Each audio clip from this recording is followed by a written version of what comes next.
warahmatullahi wabarakatuh.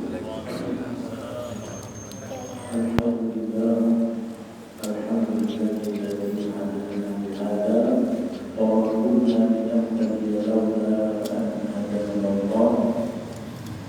Asyhadu an la ilaha illallah wahdahu la syarika lahu wa asyhadu anna sayyidana Muhammadan abduhu wa rasuluhu la nabiyya wa rasula ba'da.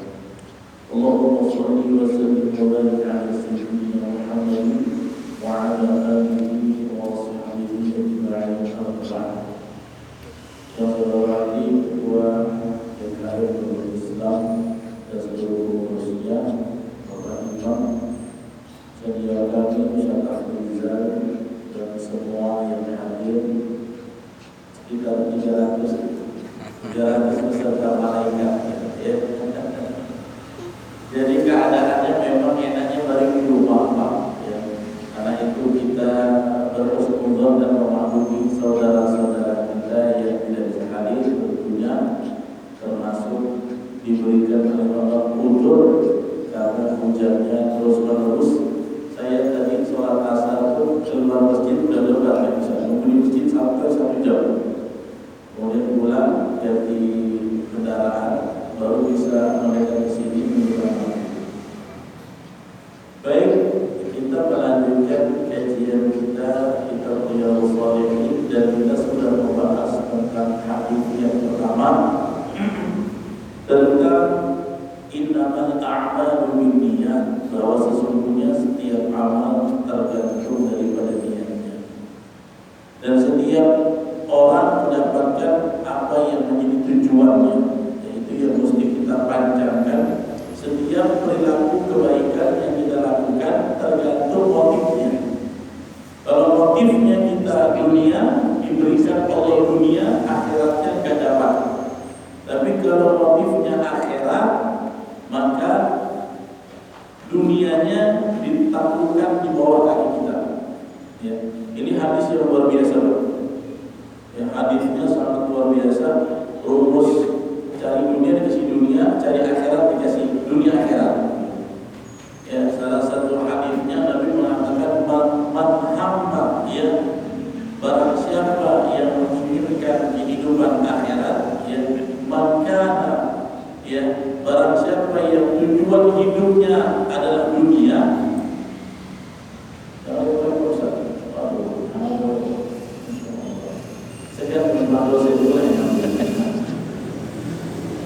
Maka nanti dunia hamma, barang siapa yang hidupnya dunia saja yang dia tuju, ya.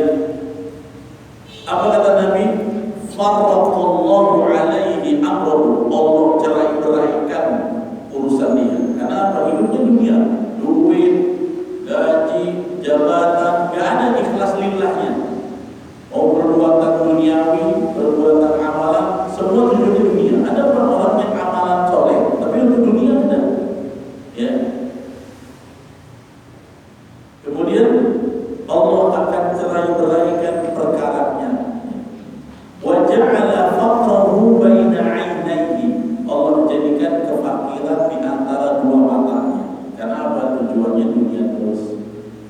Wa ma yu'ti minad dunya illa ma kutiba lahu, dan karena tujuannya dunia, Allah kasih, tapi hanya sekedar apa yang jatah, sekedar, ya. Karena apa? Maka nanti dunia hamba, keinginannya adalah dunia. Tapi kata Nabi apa? Maka nanti akhirati niyatahu, barang siapa melakukan apapun niatnya akhirat, jama'allahu lahu amrahu, Allah akan mudahkan, Allah satukan urusannya. Wa ja'ala ghinahu fi qalbihi, kalau kita menuju akhirat, Allah kasih kekayaan di hati. Ya. Kemudian apa kata Nabi? Ya, wa atat ad-dunya fa hiya raghibah. Kalau kamu orientasi akhiratnya kuat, Allahnya kuat, nanti dikasih dunia, dunianya di bawah kaki kita. Ya, jadi apa saja memang motifnya kita harus Allah, baru nanti Allah permudah dia lainnya. Nah itu ya. Nah hadis tentang hijrah ini Pak, ada asbab nurulnya, ada sebabnya. Kan waktu itu ya hijrah ini kan terjadi karena ada beberapa tekanan. Yang pertama, wafatnya Abu Thalib, wafatnya Khadijah, permusuhan kaum musyrikin makin kental.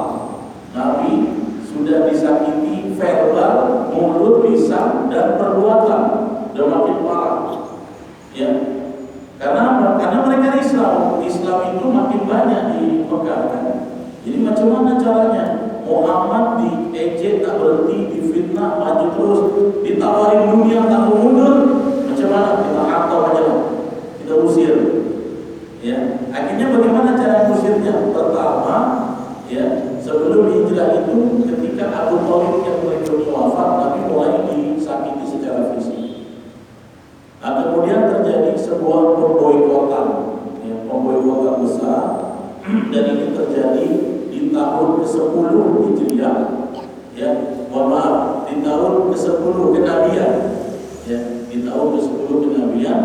Jadi siapa saja yang beriman dengan Muhammad atau siapa saja kabilah yang membantu Muhammad tidak boleh menikah dengan mereka. Quraisy boikot, tidak boleh kawin.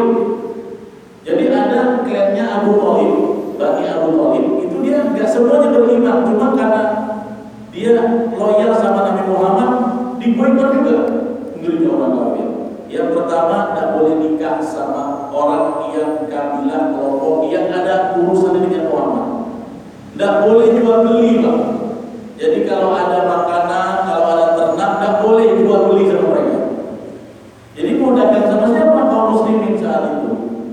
Ya, dan akhirnya banyak yang mati kelaparan, kurang gizi. Dan pemboikotan itu Pak lebih dari 2 tahun.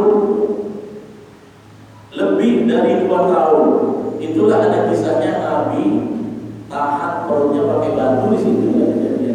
Ada pemboikotan besar-besaran, yaitu Bani Hashim, Bani Abu Thalib.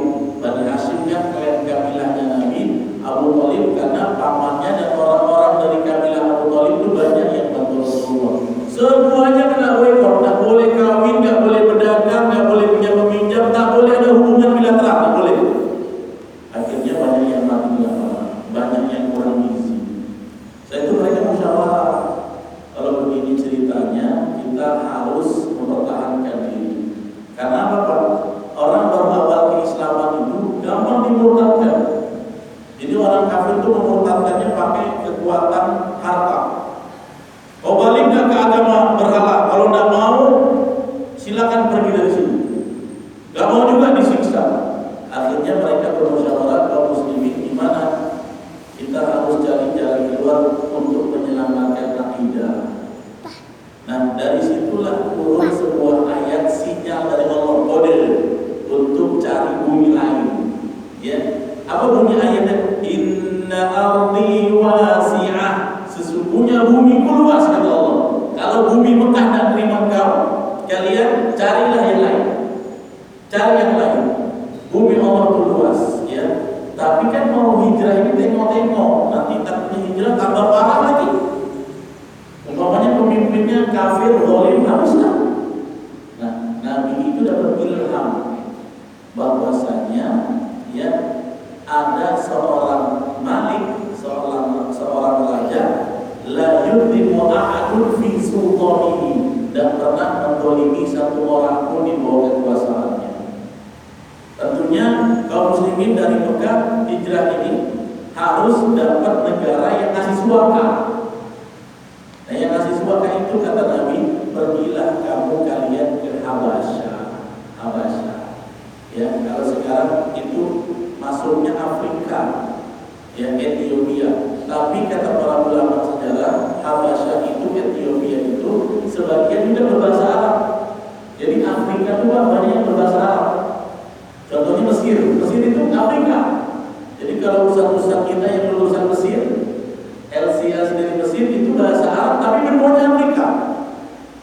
Ya, benuanya tetap Afrika. Apalagi Sudan itu benuanya Afrika, tapi berbahasa Arab bahasa negaranya. Akhirnya kata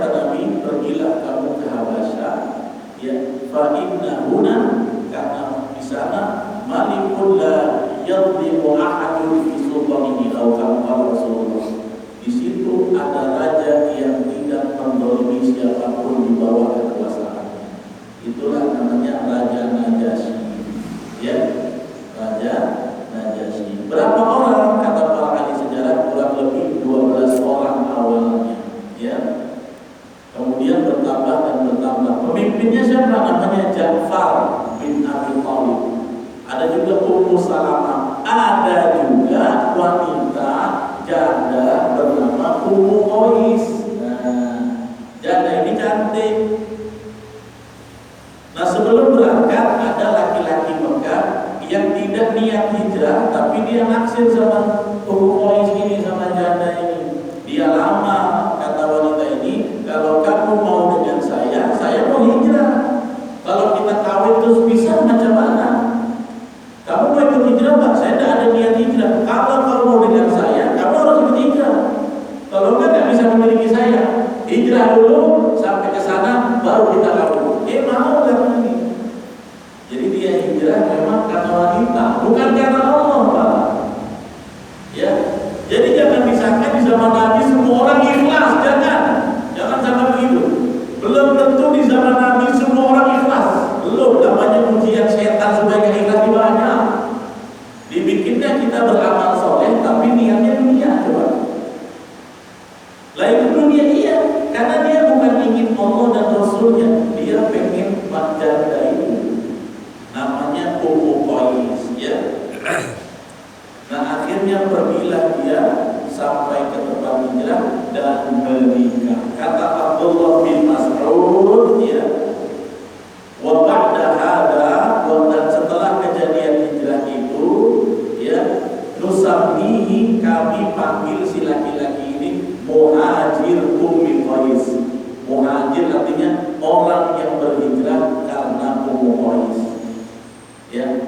Nah itu, karena itu terbitlah hadis ini. Nabi mengatakan, barang siapa yang hijrahnya karena Allah dan Rasulnya, dapat ridho Allah, dapat ridho Rasul. Tapi barang siapa yang hijrahnya ingin dunia, bahkan dijelasin Nabi, awin ra'atin yankihuha, atau ingin wanita yang dia ingin nikahi, maka wanitanya dapat, Allah dan Rasulnya maaf tak ada. Ya. Nah itulah yang terjadi. Karena itu Pak, niat itu penting. Waqala Syafi'i, ini saya nukil beberapa syarah dari ulama termasuk Imam Syafi'i. Ya, yadkhulu fi sab'ina baban min al-ilmi.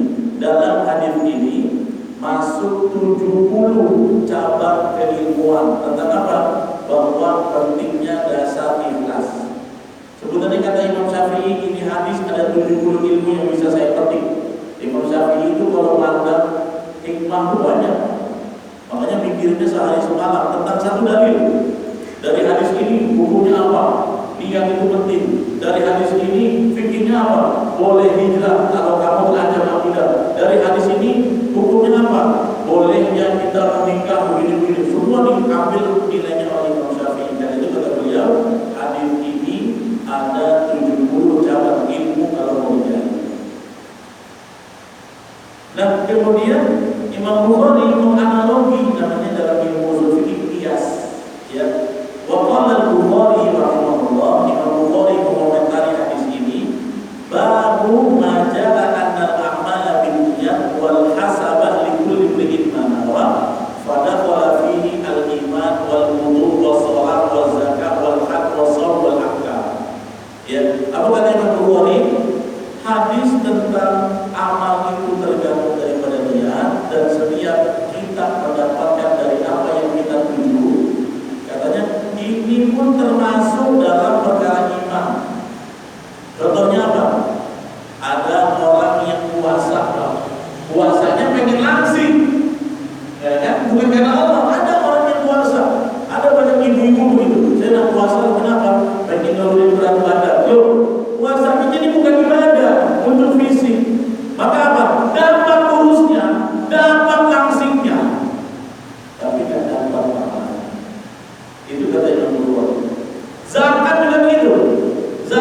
seharusnya kan lillah. Tapi kenapa kamu berzakat? Ya supaya nanti dipandang sama Basnas enak. Jadi karena tujuannya kan manusia gitu. Atau saya keluarin zakat ke kampung ini supaya nanti pemilihan wali kota saya dipilih. Nah gitu kan. Berarti itu dunia. Maka apa? Dia dapat simpati manusia. Allah kasih. Tapi ya sekedar gitu aja. Tapi maaf, akhirat tidak ada. Ya. Nah itu disampaikan masuk dalam bab sholat, dalam bab wudu, dalam bab zakat, bab haji bahkan. Kata Imam Bukhari, orang yang berhaji kalau karena Allah maka dia akan dikabulkan haji mabrurnya. Tapi rupanya ada yang haji gara-gara mau ikut pilkades. Nah, saya pernah dengar di satu daerah di Jawa Tengah. Di situ kalau mau jadi calon kepala desa harus ada titel haji. Kalau nggak ada titel haji, nggak ada yang pilih. Maka ada satu calon mati-matian jauh sebelum pandemi, ini tahun 2000-an. Ada satu calon demi bisa ikut sebagai calon kepala desa, dia naik haji VIP ratusan juta, yang penting pulang dapat titel haji. Aneh ya. Berarti di sana bukan karena Allah, ya Allah cepat selesai, dia adalah haji di belakang. Padahal Bapak Ibu, haji itu sebenarnya tidak ada detailnya. Makanya nggak pernah kan haji Muhammad Rasulullah, nggak pernah kan haji Abu Bakar Siddiq. Cuma di Asia aja, Indonesia, Malaysia, Brunei. Haji itu ada detail. Itu kan amalan, Pak, bukan detail. Kecuali kuliah. Kuliah jelas ada detailnya. Haji kan ibadah. Ya, Pak Haji itu cuma detail apa nggak ada. Karena itu Anda telusuri siapa yang memberikan detail haji pertama kali di Indonesia. Anda harus tahu. Ada dua pendapat sejarah. Yang pertama itu penjajah kolonial Belanda. Karena dulu kalau orang naik haji dulu pulang punya semangat jiwa memperjuangkan Islam. Orang dulu kalau haji itu bukan 40 hari, kadang 4 tahun, 3 tahun. Kayak Kiai Haji Hasyim Asy'ari, Abdul Husain pendiri NU, itu hajinya 4 tahun lebih. Kiai Haji Ahmad Dahlan pendiri Muhammadiyah, haji 4 tahun balik-balik alim. Itu. Nah akhirnya gimana? Penjajah Belanda ya melakukan penandaan siapa saja tokoh-tokoh Indonesia yang sudah naik haji dikasih detail supaya bisa dipantau perjalanan. Sejarahnya apa? Kenapa? Nanti kalau dia bikin gerakan-gerakan penegakan Islam, perjuangan kekhilafan bisa cepat diciduk, dilakukan penetrasi oleh penjajah. Jadi kalau Anda mau tahu itu tujuan haji itu justru dulu mau mesti ada sebagai apa? Sebagai penandaan. Dan zaman dulu Bapak Ibu haji itu gak sering banyak kayak sekarang. Dulu naik haji kadang-kadang ngomong Pak, gak banyak ngomong. Hanya orang-orang tertentu. Dan itu walimatu safarnya Pak, walimatu safarnya. Kayak orang mau melepas gak balik lagi. Coba bayangin. Walimatu safar itu melepas haji kayak entah balik entah tidak. Makanya pahala haji besar zaman dulu lebih besar. Walaupun sekarang besar lagi. Kenapa? Karena haji susah, punya duit 500 juta itu bisa berangkat. Zaman COVID, pahala haji sekarang lebih besar. Kenapa?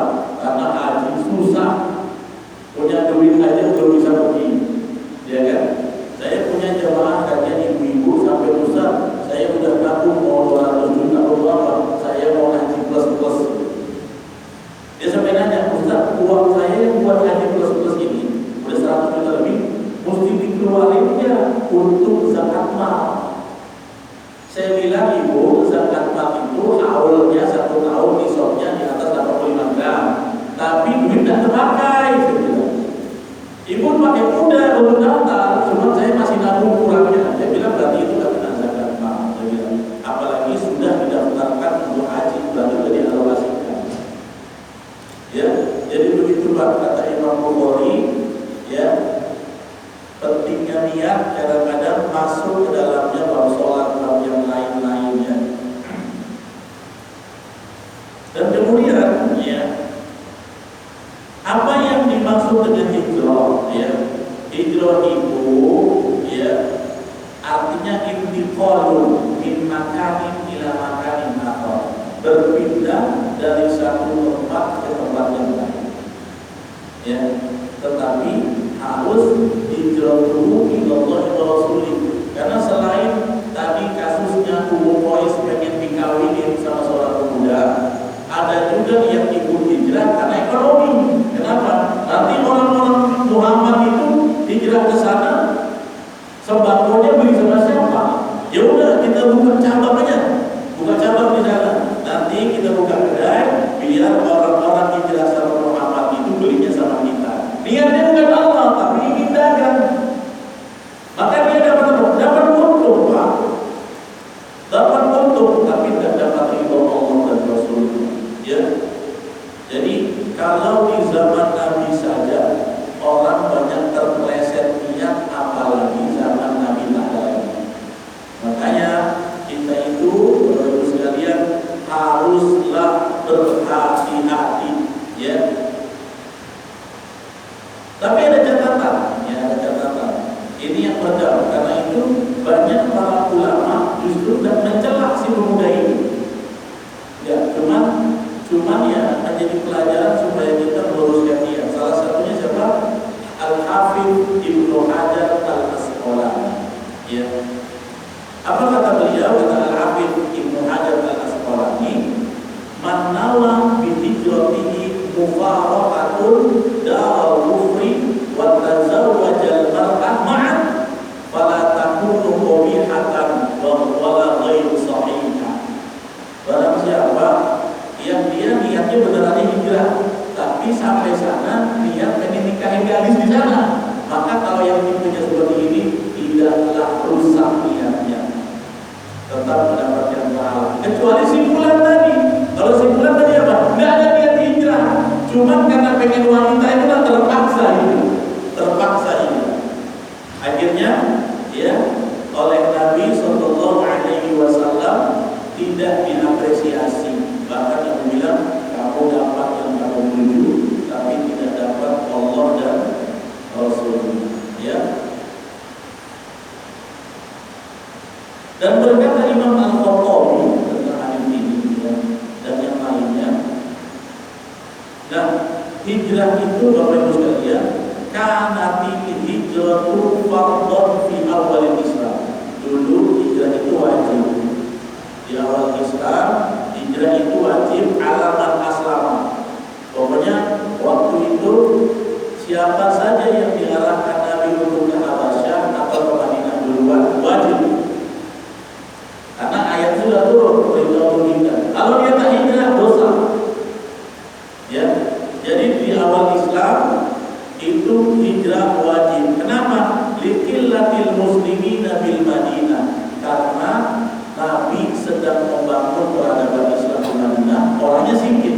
Bagaimana supaya solid jadi satu negara Islam? Harus punya ya standar orang yang mencukupi untuk satu komunitas masyarakat. Ya, wahajatuhum ilal ijtima'. Karena itu di antara hikmah hijrah itu adalah membangun ya kehidupan sosial bersama. Kenapa? Karena mereka di Mekah udah gak bisa lagi mau makan kelaparan, gizi kekurangan, ya kebodohan di mana-mana, mau kawin aja nggak boleh.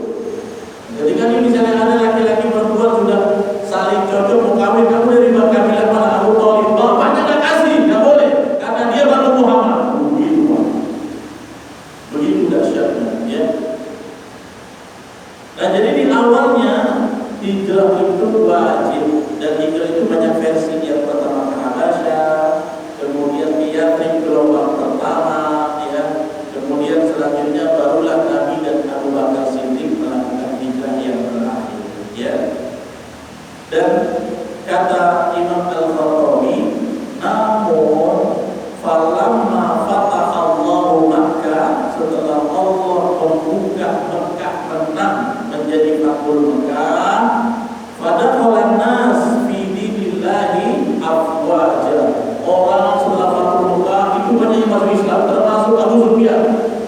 Jadi waktu Nabi Fathu Mekah, banyak orang yang dulunya kafir Quraisy takut.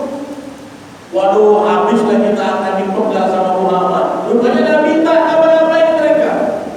Nabi cuma bilang, "Man dakhala baita Abi Sufyan fa aman." Siapa yang masuk rumah Abu Sufyan aman, siapa yang ikut ini aman, siapa yang ikut itu aman. Akhirnya banyak kafir Quraisy masuk Islam. Makanya itu turun idza jaa Rasulullahi wal fath. Ketika telah datang kemenangan dan fath terbuka, wa ra'aitan nasa yadkhuluna fi dinillahi afwaja, dan kemudian manusia masuk ke agama Allah afwaja, berbondong-bondong. Nah, kata Imam Al-Qurtubi, setelah berbondong-bondong orang masuk Islam, fasaqata fardhul hijrati ila Madinah. Hijrah itu ditutup. Tidak ada lagi syariat hijrah. Ya, maksudnya hijrah pergi dari negeri ke negeri yang lain sudah tidak ada lagi. Dalam hadis Muslim riwayat dari Aisyah, apa? La hijrata ba'dal fathi. Kata Aisyah, apa? Tidak ada hijrah setelah terjadinya Fathul Makkah. Ya. Nah, seperti itu. Yang ada apa? Wa baqiya fardhul jihad. Yang ada adalah jihad. Makanya ada sebagian ulama yang mengekor sama penguasa zalim berfatwa, orang Palestina itu ngapain lagi jihad? Kenapa? Harusnya dia hijrah, tinggalkan Palestina. La ilaha illallah. Inilah kerdil pengecut. Ya, kerdil pengecut. Kenapa? Karena hijrah udah gak ada lagi. Ya, hijrah makani yang gak ada lagi. Yang ada hijrah yuk. Yang ada ya hijrah qalbiyah. Hijrah, saya hijrah lah dulu akan dibuat, sekarang berubah. Itu hijrah maknawi namanya. Hijrah makani gak ada lagi. Ya. Jadi kalau Indonesia misalnya dijajah orang kafir, yuk kita hijrah. Enggak, jihad kepada jihad. Kata Imam Al-Qurtubi, ya, setelah hijrah ke Madinah diangkat, wa baqiya fardhul jihad, yang tersisa adalah wajib untuk berjihad. Ya, bahkan kalau tidak bisa jihad, yang penting kamu berniat untuk membela agama Allah. Ya, wa nazala bihi adu. Imam Mawardi mengatakan apa? Ya, kalau kamu tinggal di tempat minoritas, misalnya Pak, saya punya tempat di pesantren Pak, tinggal di New Zealand, Hafiz Quran, cuma memang dia sarjananya teknik elektro. Sampai sekarang itu kawan saya malu sama dia punya 3 ijazah sangat besar. Padahal S1-nya teknik elektro, dia orang IT, bikin software, tapi Hafiz, dan Hafiznya mungkin sekali punya sangat. Ya, beliau di New Zealand. Bagaimana keadaan minoritas? Bahkan waktu ada penembakan di New Zealand masjid itu beliau di sana, cuma beda tempat. Ya, nah, bagaimana keadaannya kita kalau di minoritas? Kata Imam Mawardi, idza qadara ala idharid din fi baladin min biladil kufri fal iqamatu fiha afdal. Kalau kamu ada di negeri minoritas dan kamu bisa menunjukkan ritual keagamaan atau gaya keislaman, maka kamu menegakkan itu lebih utama. Misalnya Bapak tinggal di daerah negeri minoritas Muslim, ya, misalnya di Ansar, Korea, ya, Ansar. Di situ ada masjid, tapi penguasa dan pemerintahnya nggak menyakiti. Terus Bapak pakai peci, berjenggot, itu kalau bisa dan kuat aman itu lebih afdal. Ya, daripada bilang, saya tinggal di minoritas, pengen sholat Jumat, khotibnya itu aja, kan itu. Kemarin ada permintaan di Korea Selatan, imam masjid, saya pengen ikut, syaratnya Hafiz minimal 10 juz, tidak bisa. Tapi bahasa Arab dan bahasa Inggris, Inggris ini yang aku bilang, nggak bisa, jadi dapat. Kalau bahasa Arab kita siap, bahasa Inggris agak keras ini. Ya, mesti belajar lagi sama Ustaz Afrika, bahasa Inggris, biar paham. Ya. Nah, kalau kita di negeri minoritas dan kita aman memperlihatkan keislaman, fal iqamatu fiha afdal, maka menegakkan keislaman itu lebih afdal. Kenapa? Berharap orang melihat kita suka dengan akhlak kita, masuk tertarik dalam agama Islam. Ya.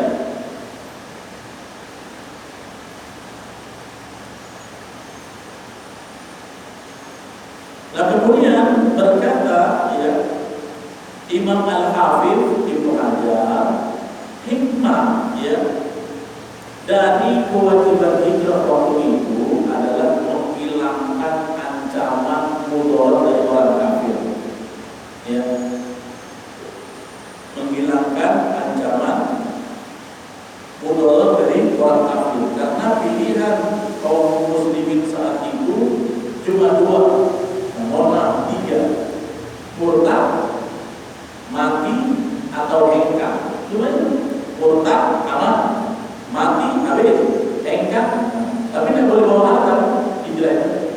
Makanya Abdurrahman bin Auf kan kedai-kedainya nggak dibawa, dia nggak boleh. Jadi itu tiga pilihannya. Kalau tetap mau di Mekah, murtad. Kalau nggak, mati disiksa atau mati kelaparan. Yang ketiga, hengkang kalau dari Mekah. Ya, nah itulah hikmah daripada hijrah. Dan setelah Fathul Mekah sudah tidak ada lagi. Ya, karena sekarang apa? Islam sudah menyebar ke seluruh dunia, di mana-mana Islam sudah ada. Ya, tinggal apa? Tinggal pengamalannya saja. Ya, nah inilah bapak-bapak sekalian, hadis kita tentang juga. Ya, apa maknanya?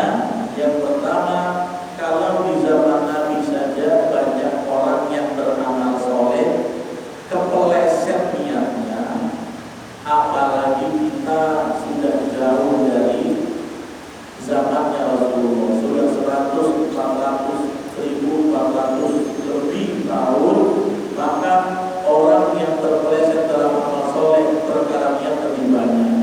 Wajib kita berbaru mawas diri.